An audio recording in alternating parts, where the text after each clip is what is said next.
Welcome to Champion Minded, the podcast for those who aim for excellence, not only in the sports arena, but in life. My name is Allistair, author, speaker, mindset and performance coach, and my goal is to help you unleash your unlimited potential and provide you with the tools to achieve greatness.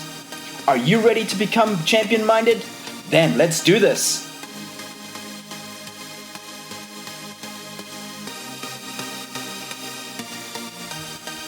Hey everybody, welcome to it. This is the Champion Minded Podcast. I am Allistair McCaw. It's good to have you with me. In this episode of What It Takes, I'll be talking to the Canadian national team's women's head coach of soccer, Bev Priestman.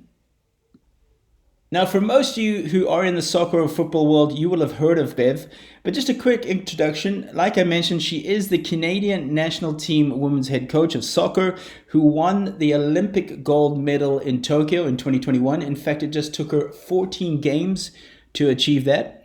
Prior to that, she coached the England's under-17 squad and was also the assistant coach of the England women's national football team under head coach Phil Neville, who was actually a guest on this podcast at the beginning of this year. She also worked with the Canadian under-17s and the under-20 women's squad and was the assistant coach for the Canadian women's national soccer team as well.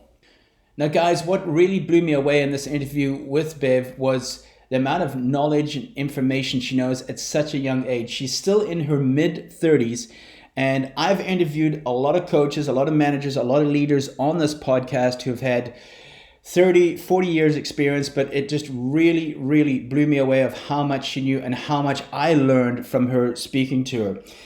In this episode, we talk about coaching and leadership. We discuss culture, what makes a great culture. We speak about mindset, what she looks for in her players. And we talk about that experience, obviously, at the Tokyo 2021 Olympics. She also shares her coaching philosophy, what makes a great coach and assistant coach, as well as those who have had an impact on her career. But before we get into it, just a quick reminder, guys, on the 25th of November 2021, my new book, Lead with Purpose, Make an Impact, comes out and it's available on Amazon. It's 44 lessons in coaching and leadership.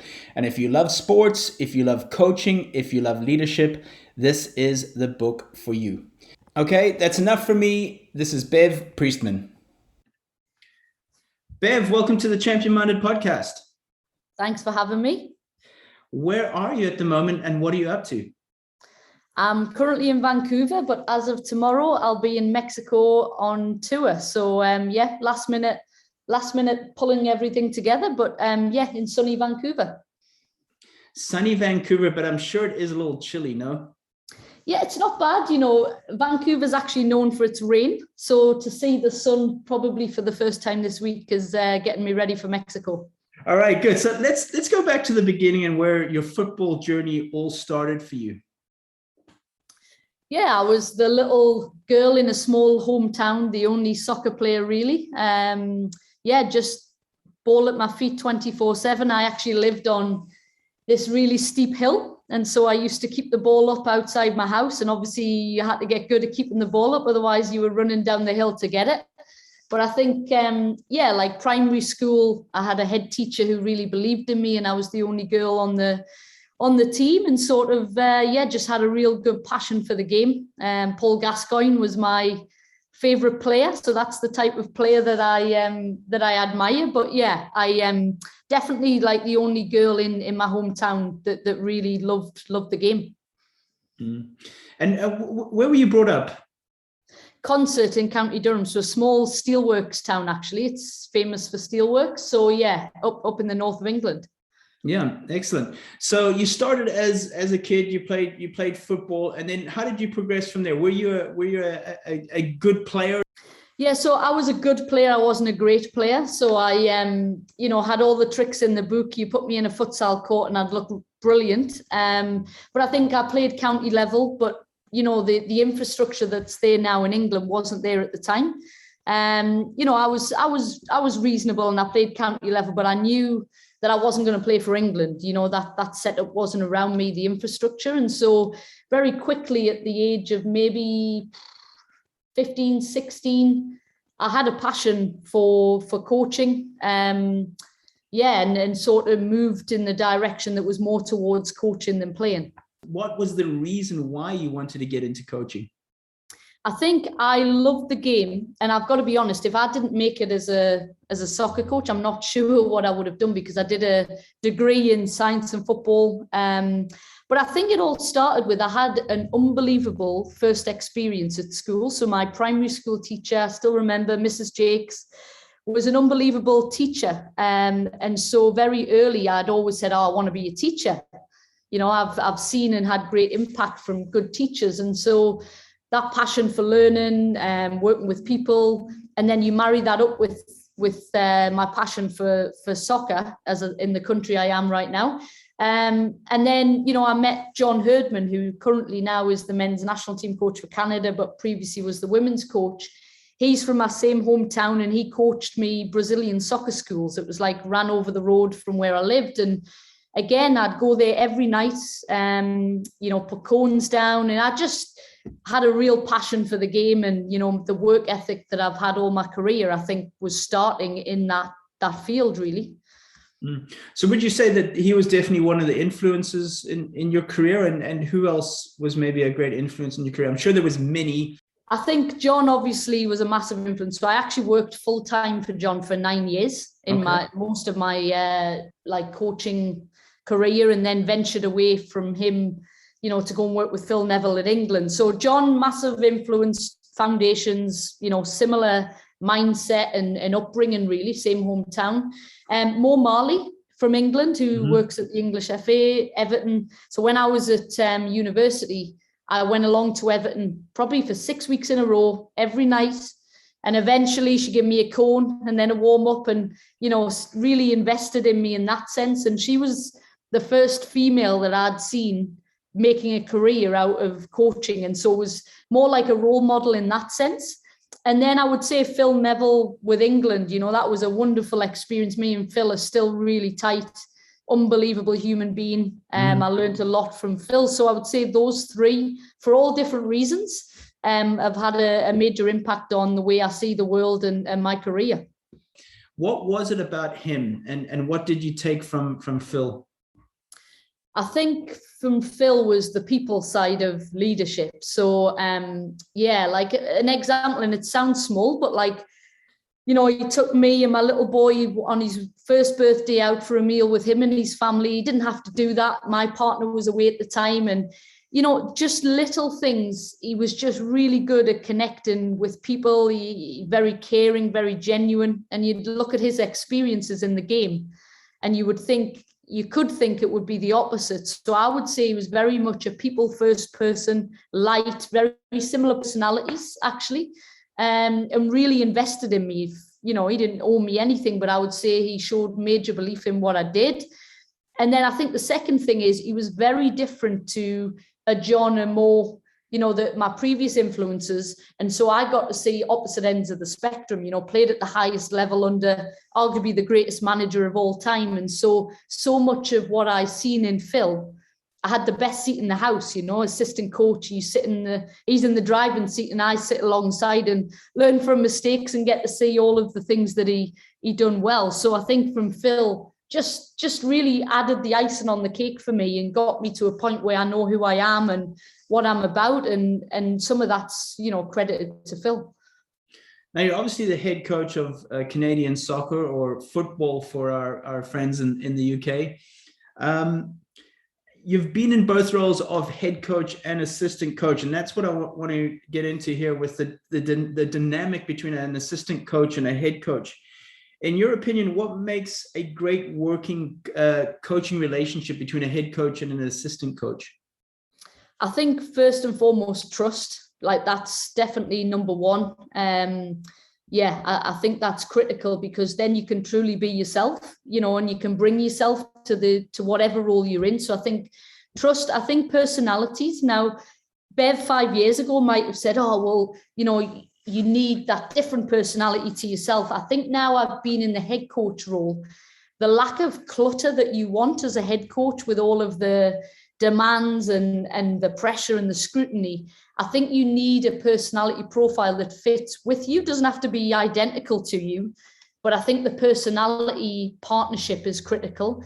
And then you add the third element of actually strengths and weaknesses and complementing each other. So you don't want the same. You might have a similar personality, but I think what I've learned is whatever the strength of the head coach is, you often need, to complement that with the weaknesses. And so I think I learned that as an assistant, but now I'm in a head coach position. I know exactly what I need. And often I'm more of an overview. I'm good at the vision and the bigger picture, and I'm very detailed, but I don't want to be in the detail. And so that's what I'd look for in an assistant. So I think those three things: trust, personality, and how you complement each other, and then strengths and weaknesses, and marrying that up to be a great coaching team. What's some of the best advice you could give an assistant coach? Yeah, I think I kind of hit the nail on the head. I think that the least clutter you can bring, and I know that sounds, it's a really hard balance because you want to do the work and you want to be proactive. But I would say that just knowing as a head coach that it's just going to be done is really, really important when you're in the heat of the battle, being proactive, but then also knowing what your head coach needs from you. And I think a good leader will make that really clear. I've purposely, whenever I've had an assistant in this role, this is what I'm good at. And this is, you'll always get this from me. What I need from you is this, because that allows me to bring my X factor. And I think that's really critical. Bev, how would you describe your coaching philosophy? I think people first. I absolutely and I probably learned this more about myself in the last 9 months. It's my first senior head coaching position. I value people over process. And I think we can be in danger of having processes get in the way of people. And, I'll always say to my staff, our job is to win football matches, right? And so if we're spending our time in a process world, you need process. But I think I value people first. That's definitely one thing. I think, I love getting the best out of people. And so I would want to create an environment in which that does that. And that needs to be light. It needs to be where people can bring themselves and we don't all have to be the same. And then in a football context, I want to be aggressive. I want to move the ball quickly. I want to press the ball quickly. Want to play the ball quickly. But definitely it's a people business, no matter whether we're in football, whether we're in business, it's all about getting the best out of people and really trying to untap their potential. Yeah. Now, this is a question I'd usually ask at the end of the show, but I'm going to put it in here because I think it's very appropriate. But if a young Bev Priestman could go back to the beginning of her coaching career, what would she tell herself? Don't try and be everything to everyone. I think, again, the Bev 5 years ago would have been doing everything, the tactics, down to the power. I would have done everything and I would have been doing everything around the environment. What I've learned now is I can't be that. I can't be everything to everyone. And so being really clear what my number one job is. And, a great mentor of mine in the Olympics said, Bev, your number one job is to pick the team and make the right subs. And if you venture away from that because you're doing all of this other stuff, then, and I would like to think that the reason I got gold is because I did those two things well. And I was really clear that that's what was going to get me on that podium. So I would say the old Bev was, just born out of work ethic. You work hard and you do more and you work for work's sake sometimes. But that is necessary to get to where you are, isn't it, Bev? I mean, you've got to put in the hard yards. You've got to prove that you're willing to, get there first, leave last, the old Alex Ferguson type of style. But that's necessary as well, isn't it? I mean, because there's going to be a lot of young coaches listening to this who would love to be one day possibly where you are, but those hours are important. Yeah, those hours allow me, and it's a bit of a joke in my staff, Bev is the master at version 2 draft, because what it allows me to do, them hard yards, when someone presents something to me, I am very good at tweaking and making a version 1 into a version 2 that might take it to the next level. I wouldn't be able to do that as a leader had I not gone through the trenches and, the turning up off my own back for 6 weeks watching on the sideline, watching Mo Marley work, watching John Herdman. These are all really important, and probably it's a big value of mine, of passion and hard work. But at the same time, I think when you have a good staffing structure at this sort of level, if I do that, you're not going to get the best out of me. So what I can hear definitely is as you've progressed throughout your career, it's more about energy management. It's more about what's important now, and having the right people around you as well to, you use that word clutter, just to take away the things that are taking away the energy that you have to put into more important things. Absolutely. I think the most important thing is when you step on the pitch or you're in a meeting room, that you give an energy to players when it really matters. It's performance on demand. And so if I'm operating in a certain way, 24/7 in a camp as well, right? International coaching, you're in for 10 days, but it's a hard slog. And so I think what I've learned, and I've put processes in place, that a match day -3, I know is intense, etc. But I know match day -1 as a head coach, I've purposely designed it this way that actually I'm very light on that day because I need my energy the next day. And so I think it's just learned experiences that you have to manage your energy to do your one thing, your X factor, which for me is performing on demand in a game and picking the right team and, bringing the energy to the players when they need it. Obviously, we had COVID that gave us a lot of time to reflect on our careers and our lives in the last year and a half. And we just briefly discussed that before we went on air here. But what did you learn about yourself, and what changed? It's very interesting because I would say it was a turning point in my career. So just around COVID, we'd come back from the World Cup. We'd had a bit of a bad run with England, and, Phil had decided not to renew his contract and obviously go off and eventually go into the role he's in now. But as an assistant, that left me a little bit, in the dark, and I wasn't clear what my role was going to be, and the FA had gone in a different direction. So I was left in that moment thinking, what's my purpose? Why haven't they sort of looked at me for this role? And, you're in a dark place really. And in COVID, I chose to reinvent myself. So I listened to so many podcasts. For so many years, had been on a hamster wheel of full-time football from the age of 21, as soon as I got out of university, right up to the age of 33. So I actually got off that hamster wheel and really started to develop a document actually around my philosophy, the way I was going to play, my values, vision. And that was all born out of probably listening to God knows how many podcasts, walking my dog and all the rest of it in that period. And so, out of the worst time of your life, it actually has made me the coach I am today, because I got to take a step back and reflect and know who I am as a coach. Yeah, I can relate with that as well. I've listened to so many podcasts in the last year and a half. But it's just been such valuable learning and from also different sectors as well, not just the same sports or the same people, but just, just exploring, so to say. So it's really been a great learning curve for me too. Let's move on to team culture, because I know you're very, very big on culture. When you join a new team as head coach, what are some of the first steps that you take? Yeah, so I actually joined Canada, if I use Canada as an example, during the COVID world. And so the team hadn't been together for almost a year. So the first thing I did was listen. I met with every single player, asked some questions and got below the surface a little bit. Not face to face, but where I could, I did that. So I just listened to, must have been about 30 players, took on board, and straight away there was some key themes that I knew over the next 9 months for an Olympic Games. I had to turn this team around. They'd gone some really bad run before my time, and I listened first. I think that's critical. You have to listen. You have your own vision, and then how you blend that with the needs of the group. So I listened, and then when we did get together, the first thing I did was set a really bold vision.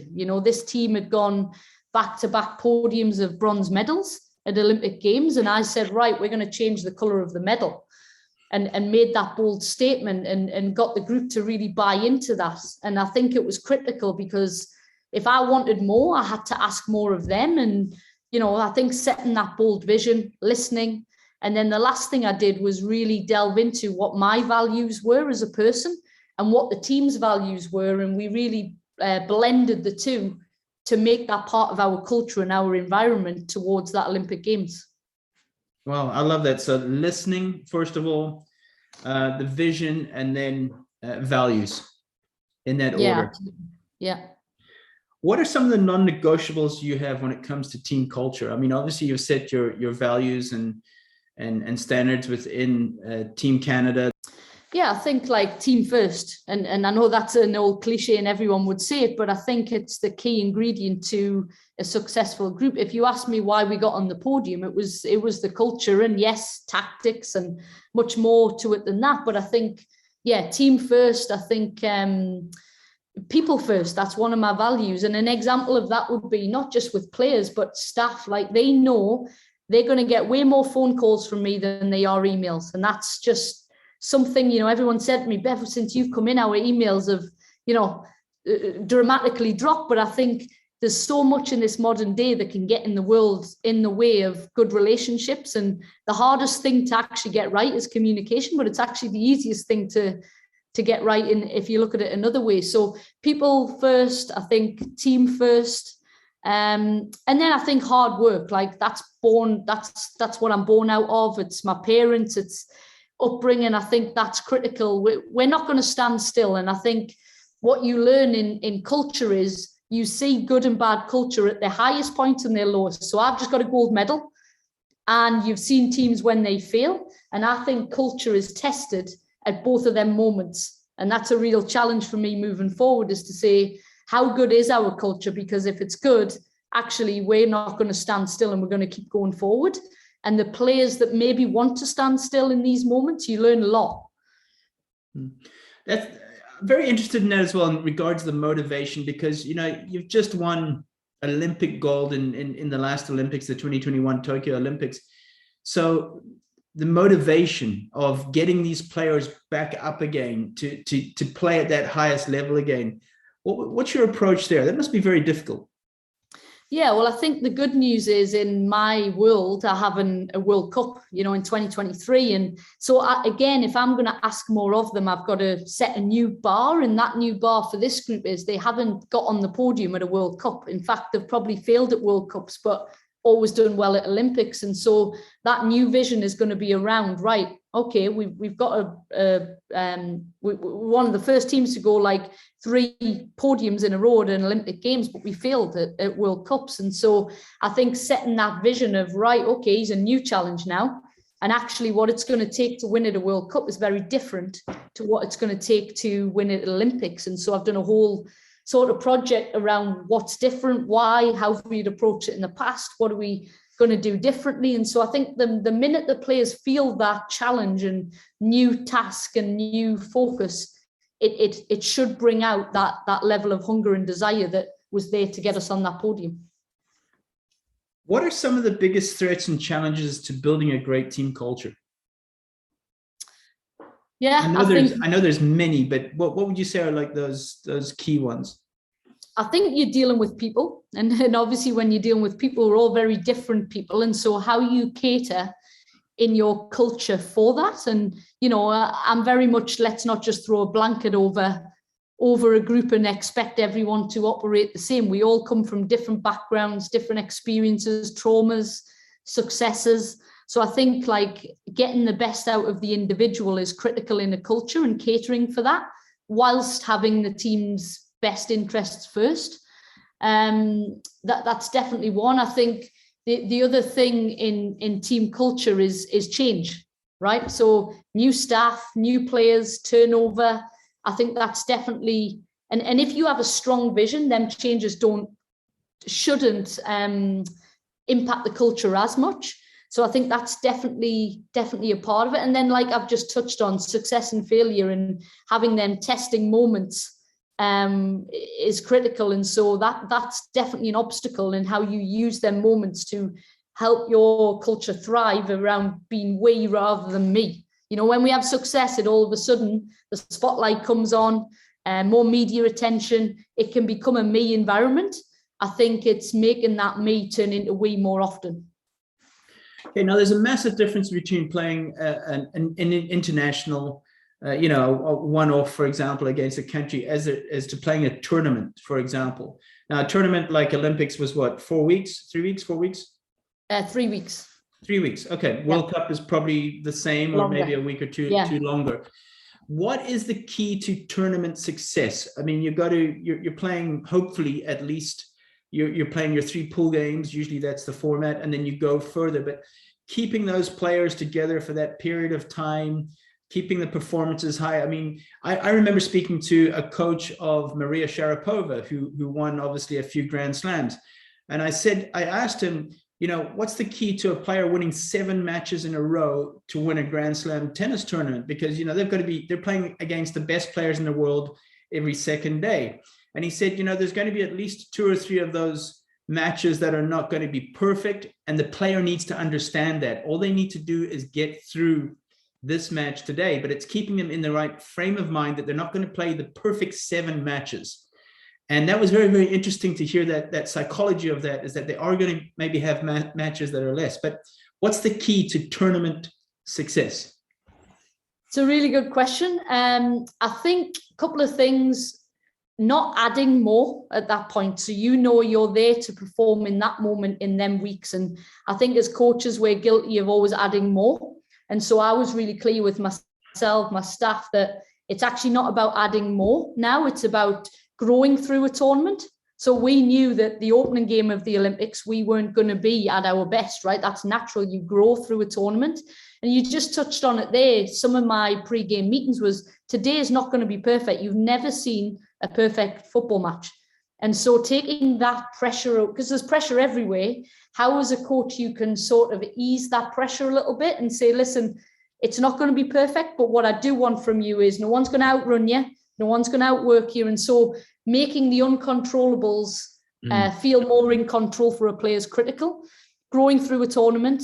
And then I just think like building confidence. So it'd be very easy in a tournament to play game 1 and rip it apart and go and play game 2. I think the art, particularly in a two-day turnaround with the Olympics, is building on the positives, tweaking what you have to tweak, but actually feeding the positives so that by the time you get to game 6 of an Olympics, this team believes more than anyone else that they are going to get on that podium. And I think I put a lot of attention on self-belief and the team actually believing that they could go and do it.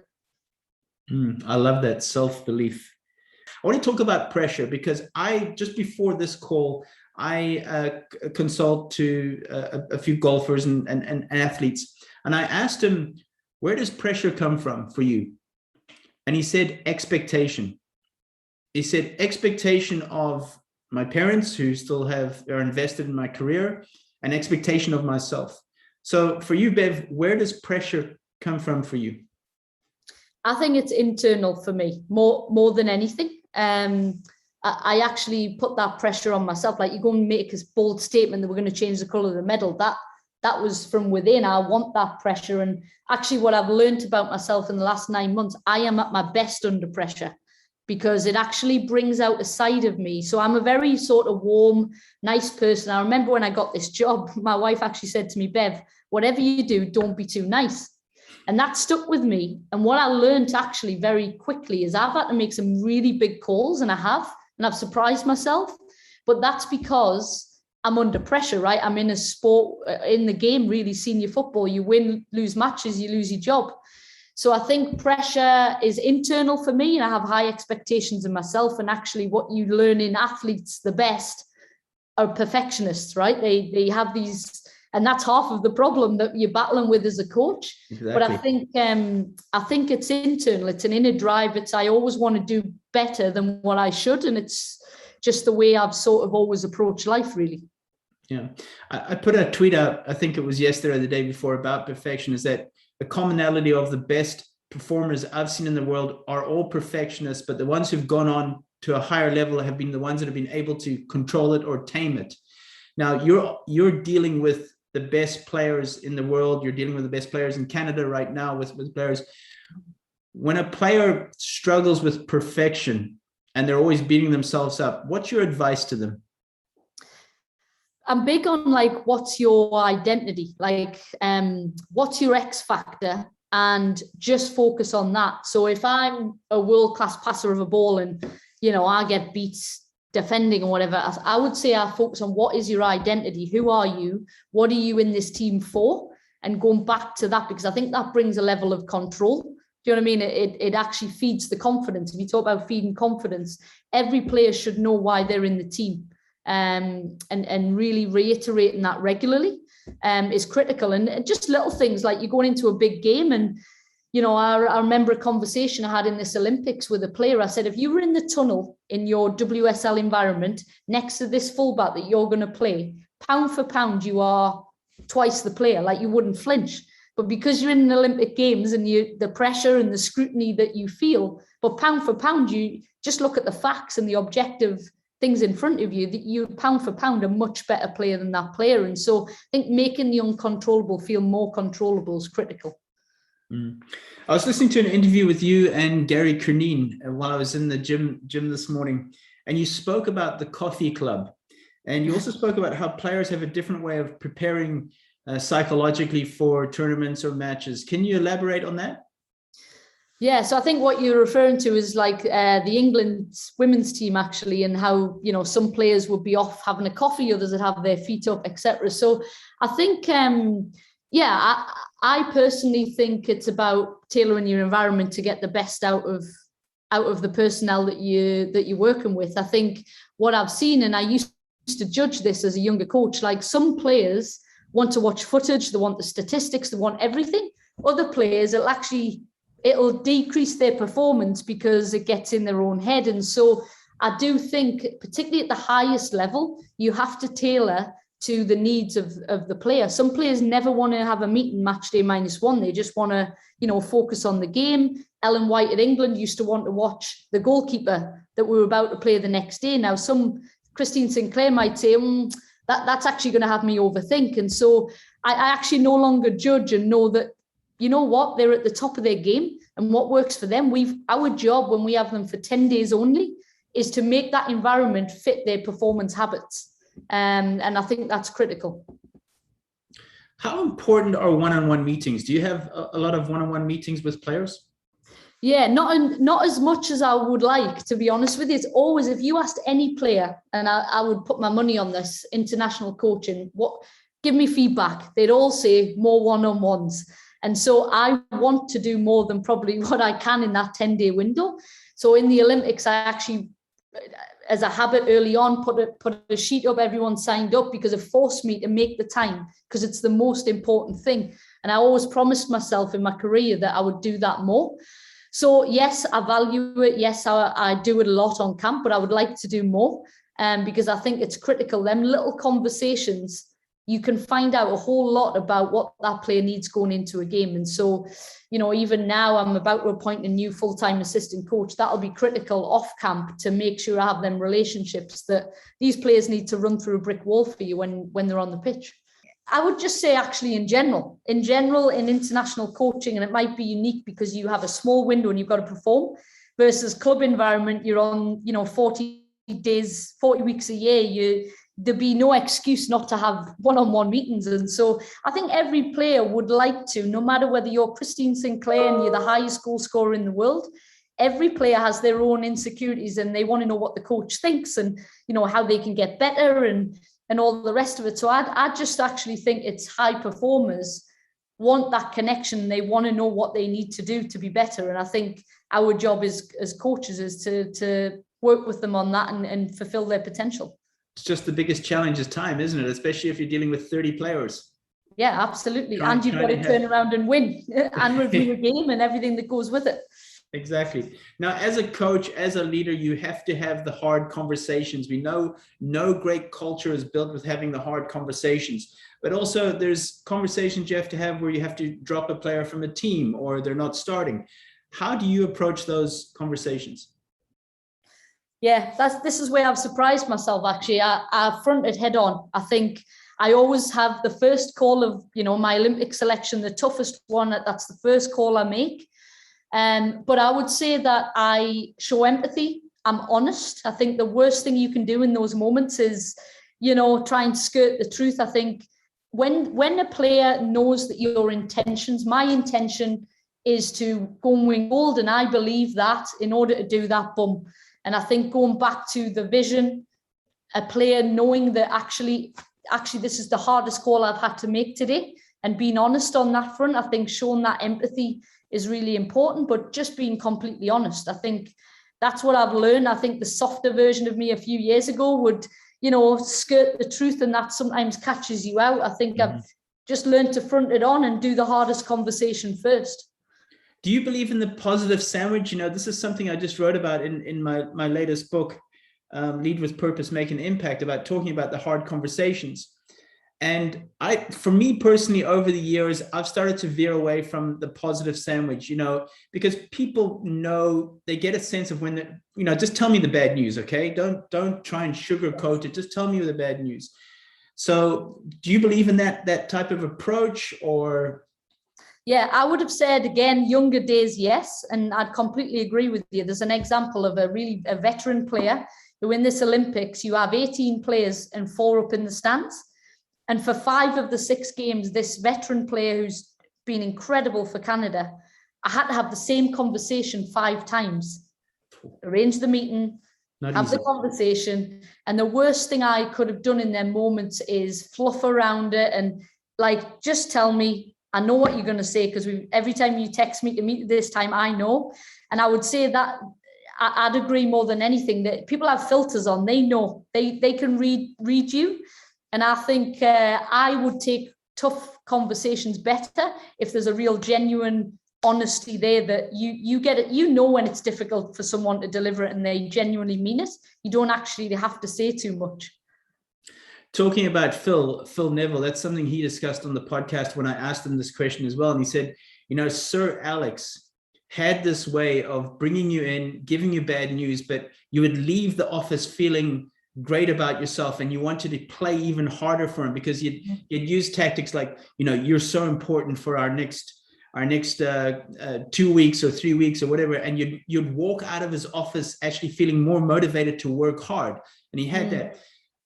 Brendan Rodgers of Leicester City, the same question of how did you have the hard conversations? He says, when you have better relationships with your players, it's easier to have the hard conversations. Nobody likes the hard conversations. They have to be had. But when you have better relationships, then, as you said, it's coming from a place of honesty, of that they know that you're not, as you mentioned, they're fluffing around it.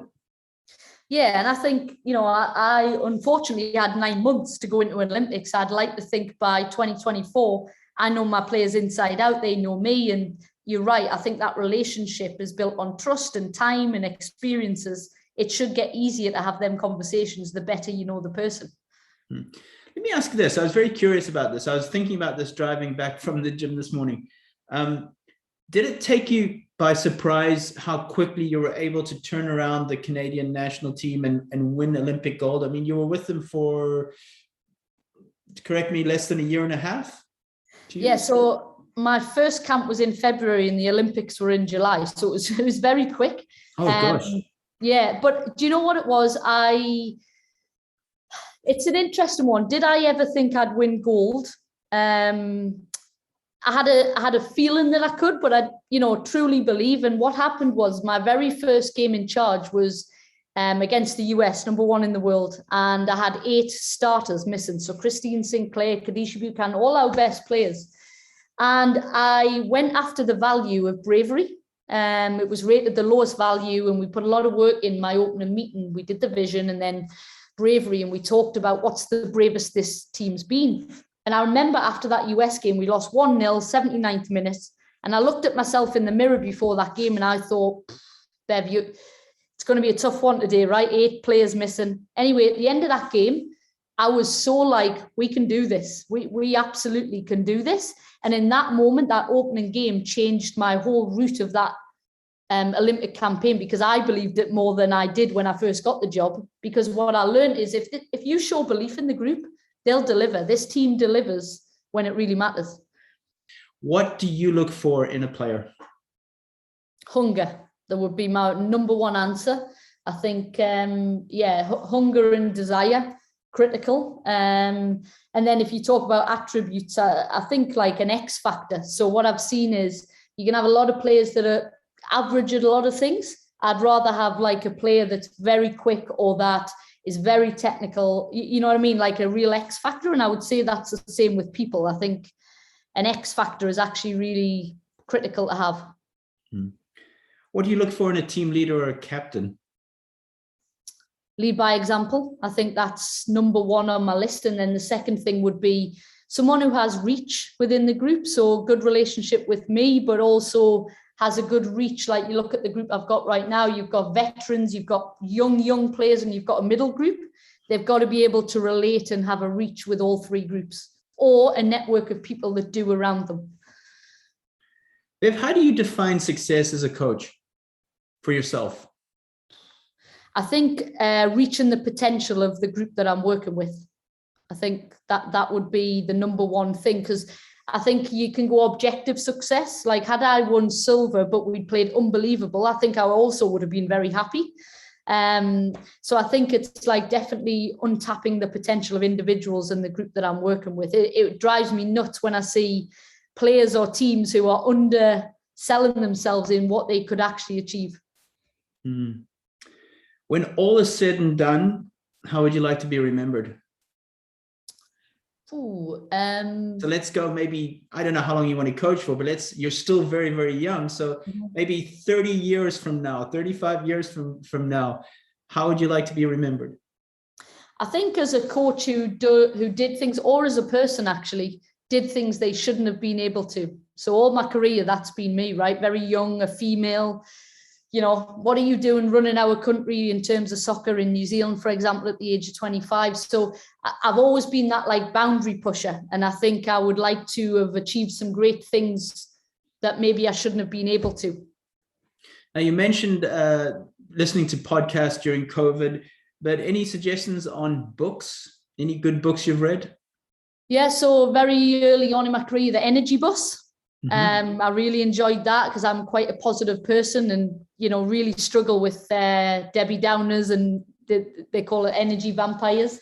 And then the one thing, which you've heard me talk about a little bit in this story, like the simplicity, what's your one thing that you're going after? I think for us in our world where there's a lot, the best people have a lot, but then they have an ability to narrow that down.